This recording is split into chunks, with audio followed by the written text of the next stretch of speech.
So you've gone into a partnership with someone you actually knew, a friend, that has, well, a slightly similar skill set.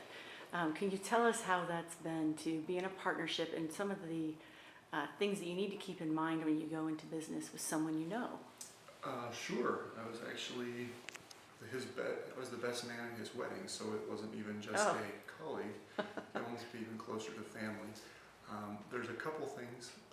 First off, I would say that make sure you do things together outside of the business world, just to make sure that you are still friends. yeah. And that has to be maintained, and it can't. It can't be maintained at work. Friendships are not maintained at work. It's a work relationship. So make sure you're staying with friends outside of work. Two, just like with family, you have a tendency to see each other's faults magnified because you're with them every day, and also your friends. So you will talk about stuff. You'll talk about stuff that isn't just work, so you'll know the faults. So what I could say is put the pressure on yourself. Make sure you're pulling your own weight, and then if there is something happening that they need to be doing and it's not happening, or there's something that's happening that they shouldn't be doing and it's happening, as long as you're pulling your own weight, it's easier to have that discussion. If you start getting into a blame game, you're done.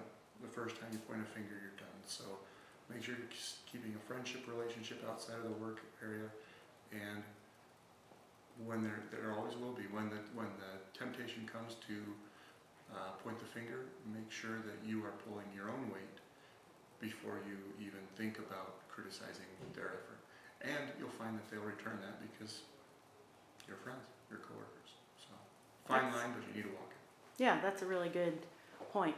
Is there something that I mean, that's relationship wise, is there something, did you sign extra paperwork or anything to make sure that you kept certain things professional and certain things, so the friendship wasn't a factor, it was just, this is business, True, yeah, we definitely signed that before we started, just to make sure that there wouldn't be any potential problems from who owns what, how much is pay going to be, etc. And make sure that it's good for both of you. If you're trying to take advantage of someone right from the beginning of your business isn't going to go very far anyway. But from the aspect of continuing, the main thing I think is just to make sure that you're keeping up to speed on the work you're doing and the goal and vision you have. The goal and vision at times is going to change, and you have to make sure you're constantly bringing that back to a convergence, as opposed to letting it keep going on two different tracks. So I found that, yes, the legal stuff was there, but in the end, we never even have to approach it because we're talking always about realigning the goals and making sure that we're